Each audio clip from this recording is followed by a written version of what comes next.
ચલો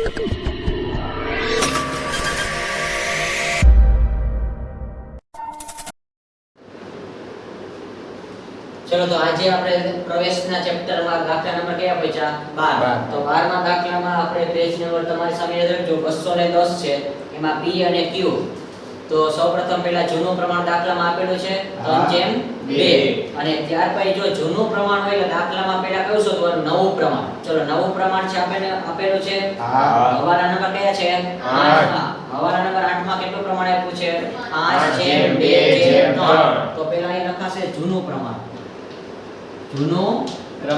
જૂનું પ્રમાણમાં કોનું નામ છે p q અને r તો કોણ છે નવો ભાગીદાર તો જૂનું પ્રમાણ કેટલું છે 3/2 છેદમાં કેટલા આવશે 5 ત્યાર પછી કયું આવશે નવું પ્રમાણનું 5/2/3 તો આનો સરવાળો કેટલો થાય 10 ચલો પહેલા કોનો ત્યાગ શોધવાનો p નો ત્યાગનું સૂત્ર હવે આવે જૂનું પ્રમાણ માઈનસ કયું કરવાનું નવું પ્રમાણ ચલો જૂનું પ્રમાણ કેટલું આપેલું છે આપણને દાખલામાં તનના છેદમાં કેટલા આવશે 5 અને નવું પ્રમાણ કેટલું છે 5 ના છેદમાં 10 ચલો તો બંનેના છેદ સરખા કરવા અથવા તો ચોકડી ગુણાકાર કરવા તો આપણે ચોકડી ગુણાકાર કરી 3 અને 10 નો ગુણાકાર કરો કેટલા થશે 30 અને પછી 5 નો ગુણાકાર આ પાસે કરો 25 ચલો સામસામે ગુણાકાર કરો 50 એટલે જવાબ કેટલો આવશે 5 ના છેદમાં 50 ચલો આ આપણને p નો ત્યાગ મળ્યો કેટલો મળ્યો p નો હવે જૂનો ભાગીદાર કોણ છે q q તો q નું આપણે મૂકવાનું q નો ત્યાગ સૂત્ર હવે લખવા જરૂર પડે નહીં જૂનું પ્રમાણ કેટલું છે 2 ના છેદમાં 5 અને અહીંયા કેટલું આવશે 2 ના છેદમાં 10 ચલો 10 અને 2 નો ગુણાકાર કરો 20 અને 2 અને 5 નો ગુણાકાર 10 કરો ચલો અહીંયા કેટલા આવશે 50 ચલો આનો જવાબ કેટલો આવશે 10 ના છેદમાં 50 તો આપણને શું મળ્યું ત્યાગનું પ્રમાણ 5 જેમ કેટલું મળ્યું 10 અને આનો ભાગાકાર કરવો હોય તોય થાય 1/2 લખો તોય ચાલે ખોટું પડે નહીં ચલો થઈ ગયું સૌપ્રથમ ઈ કરી નાખવાનું છે ત્યાર પછી r મૂડી પેટે કેટલા લાવે છે 60000 રોકડ લાવશે તો આની આમનોંધ આપણે શીખડાવી હતી ખબર ને ધંધામાં રોકડ આવે તો શું થાય ઉધાર ચલો પહેલી આમનોંધ બોલો શું આવશે રોકડ ખાતે ઉધાર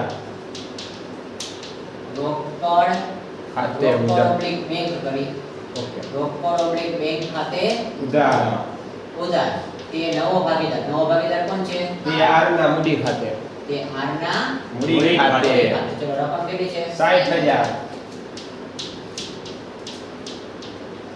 ચલો ત્યાર પછી આપણને હવાલામાં શું કીધું છે પેઢીની પાઘડીની કિંમત જો પેઢીની પાઘડી છે કોની છે પેઢીની પાઘડી હોય ત્યારે નવા ભાગીદારના ભાગની પાઘડી શોધવાની તો અહીંયા 30000 છે ને 30000 માં આપણે r ના ભાગની પાઘડી શોધો એવું હવાલા નંબર કેમાં કીધું છે 3 માં અને રોકડમાં લાવશે નહીં રોકડમાં નો લાવે તો નવા ભાગીદારે ચૂકવવાની કોને ચૂકવવાની નવા ભાગીદારે તો અહીંયા ગણતરી કરું છું નવી પાઘડી કુલ રકમ કેટલી છે પેઢીની 30000 છે ને એમાં નવો ભાગીદાર કોણ છે r નો ભાગ કેટલો થશે 3 ના છેદમાં કેટલા થશે 10 ચલો તો r કેટલી પાઘડી લાવશે r ના ભાગની પાઘડી ચલો કેટલી મળે છે ગણતરી કરજો 30000 ગુણ્યા 3 અને છેદમાં 10 9000 ચલો એટલે r એ લાવવાની કેટલી થશે 9000 પણ ઈ રોકડમાં લાવશે નહીં રોકડમાં નો લાવે તો ખાસ યાદ રાખજો એમાં r નું નામ આવશે કોણ આવશે r નું નામ તો અહીંયા આમનો નંબર 2 શું આવશે r ના મૂડી ખાતે ઉધાર તે p ના મૂડી ખાતે અને q ના મૂડી ખાતે p ના મૂડી ખાતે તે q ના મૂડી ખાતે ચલો અહીંયા કેટલા આવશે 9000 અને હા અહીંયા આપણે ત્યાગનું પ્રમાણ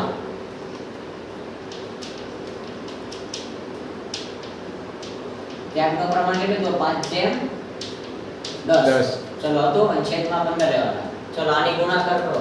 9000 ગુણ્યા 5 છેદમાં 15. 3000. પેલામાં કેટલા આવે છે? 3000. તો બીજામાં કેટલા આવશે? 6000. ચલો આમ નોંધ પૂરી. પૂરી. અગત્યની આમ નોંધ આ એક જ છે. એટલે પ્રવેશનો દાખલો કેવો લાગે? સહેલો. આમ નોંધ કરવાથી ખતમની સ્પીડમાં થશે. ત્યાર પછી શું કીધું છે? જમીન મકાન.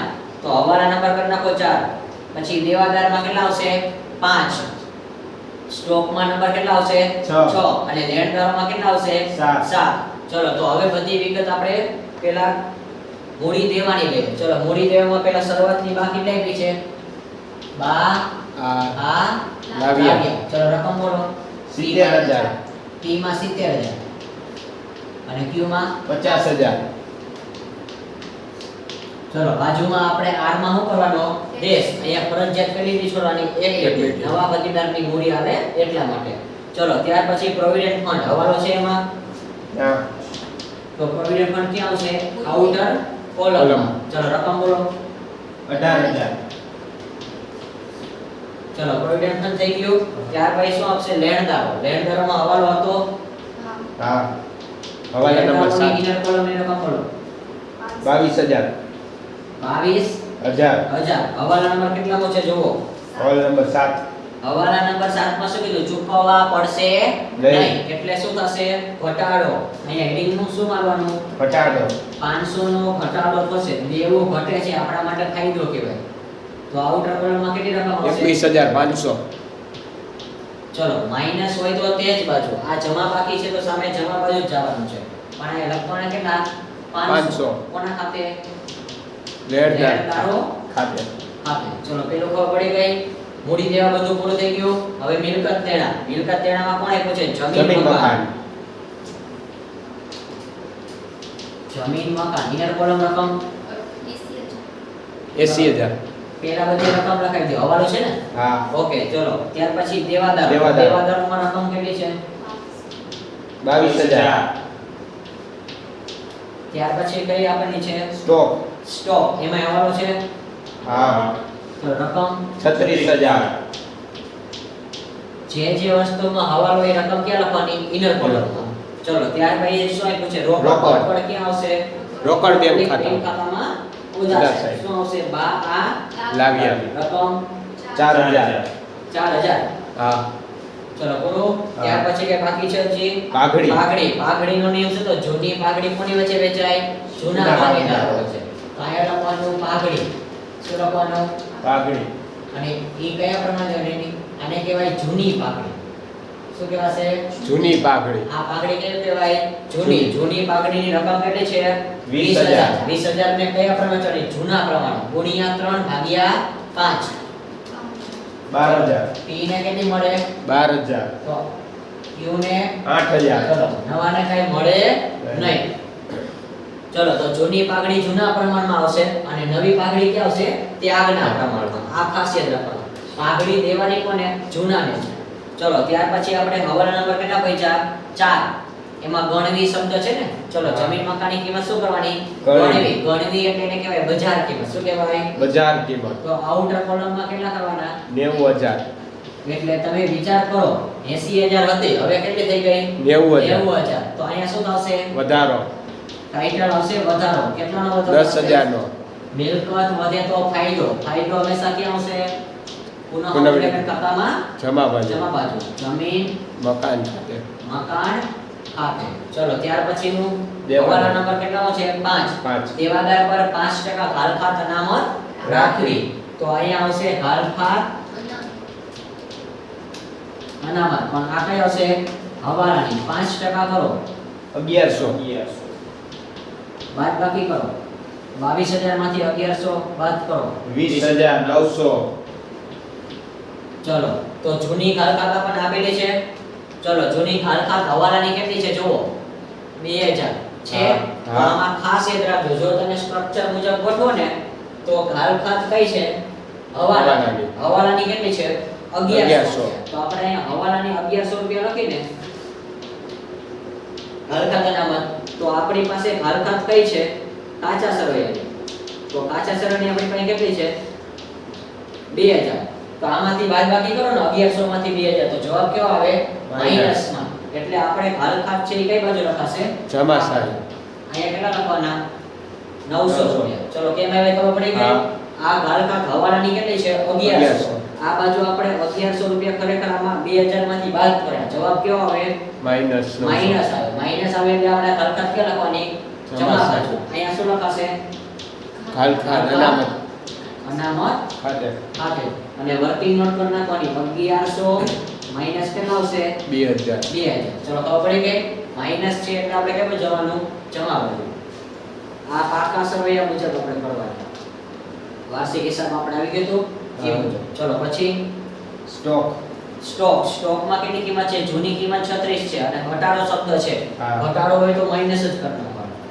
ચલો કેટલો ઘટાડો 400 રૂપિયાનો 400 રૂપિયા બાદ બાકી કરો 35,600. મિલકત ઘટી એટલે નુકસાન કહેવાય. હા 400 રૂપિયા નુકસાન છે તો પુનઃ મૂલ્ય ખાતામાં ઉધાર સાઈડ. ટાઇટલ શું આવશે સ્ટોક ખાતે ચલો ત્યાર પછી કઈ વિગત બાકી છે નામ. ચલો હવાલાની બધી વિગત પૂરી થઈ ગઈ. હા તો દાખલાની બધી વિગત કેવી થઈ ગઈ છે પૂરી. પૂરી. ચલો તો ત્યાર પછી આપણે ખાતા પેક કરશું.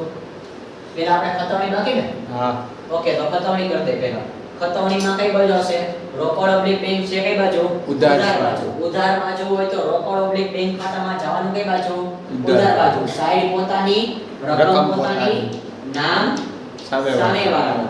આ રોકડ બેંક ખાતું છે એમાં ઉધાર સાઈડ જવાનું પણ નામ કોણ લખવાનું આર ના મૂડી ખાતે આરના મૂડી ખાતે.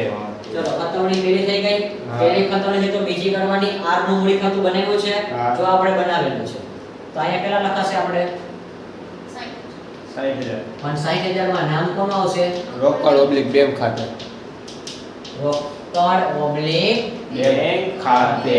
કાઉન્સમાં લખવાનું મૂડી. મૂડી. ચલો પેલી ખતવણી પૂરી થઈ ગઈ. હા બીજી ખતવણી બાકી ને ચલો હા. આર ના મૂડી ખાતું તો જો બંને હવે ભાગીદારના છે કેના છે તો ભાગીદાર. હવે આમાં ખતવણી કરો ને ત્યારે ખાસ યાદ રાખજો આર ના મૂડી ખાતામાં જવાનું ત્યાં કરવાના કેટલા 9000 તો આપણે ઉધાર બાજુ જવાનું કે બજારનું ઉધાર બાજુ. પણ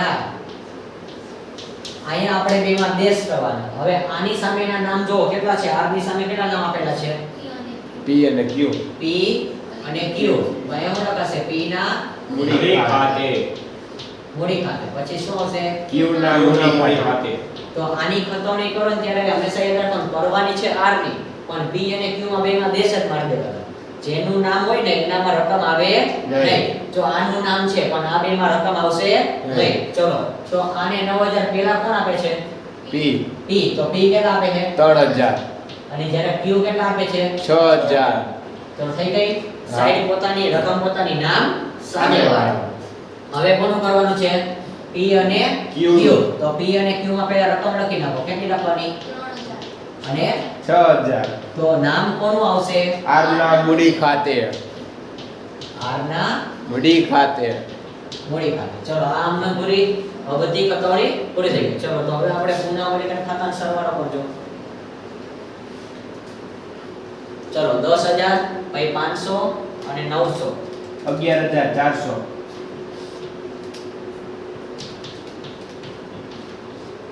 11400. ચલો 11400 માંથી બાદ કેટલા કરવાના 400 11,000. જવાબ કેટલો આવશે 11,000. ટાઇટલ શું આવશે ભાગીદારની મૂડી. મૂડી. કાઉન્સમાં લખવાનું નફો. નફો. નફાની હંમેશા કઈ બાકી હોય જમા જમા બાકી. બાકી. ચલો અહીંયા કોની કોને વેચવા દેવાની P અને Q. જૂનું પ્રમાણ કેટલું હતું જુઓ. 3/2. ચલો ગુણાકાર કરો 11000 ગુણ્યા 3 ભાગ્યા 6,600. 5 6000. હવે કેટલા કરવાના 11000 ગુણ્યા 2 ભાગ્યા 5 4,400. 4400. આ છે ઉધાર બાજુ. જવાનું કઈ બાજુ આપણે જમા. જમા બાજુ. પેલા રકમ બોલો કેટલાની છે 6000 600. અને 4400. 400. પરંતુ આમાં ભાગીદારના મૂડી ખાતા ટાઇટલ લાગ્યું પણ કોષ્ટક કયું લેવાનું આપણે પુનઃ મૂલ્યાંકન ખાતે. પુનઃ મૂલ્યાંકન ખાતે. મૂલ્યાંકન ખાતે. કાઉન્સમાં નફો. ચલો નફો. ચલો થઈ ગયું. હા. ત્યાર પછી આપણે પહેલા સૌપ્રથમ કોને પેક કરીએ હંમેશા નવો નવો ભાગીદાર ભાગીદાર. છેલ્લેથી જ પેક કરવાનો.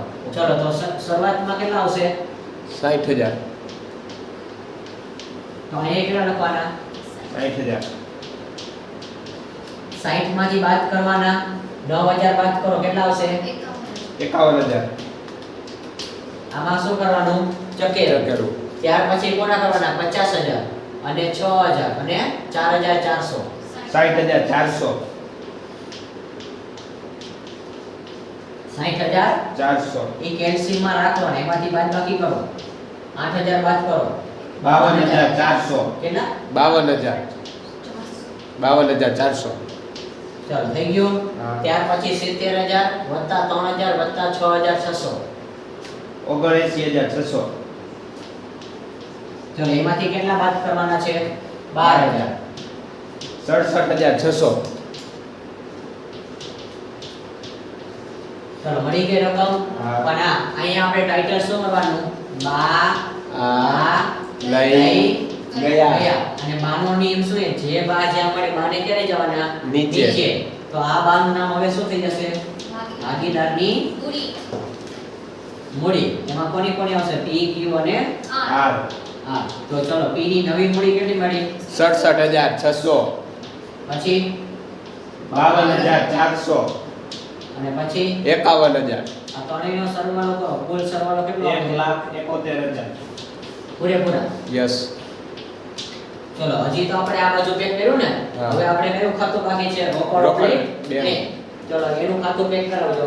64,000. સામે કેટલા આવશે? 64,000.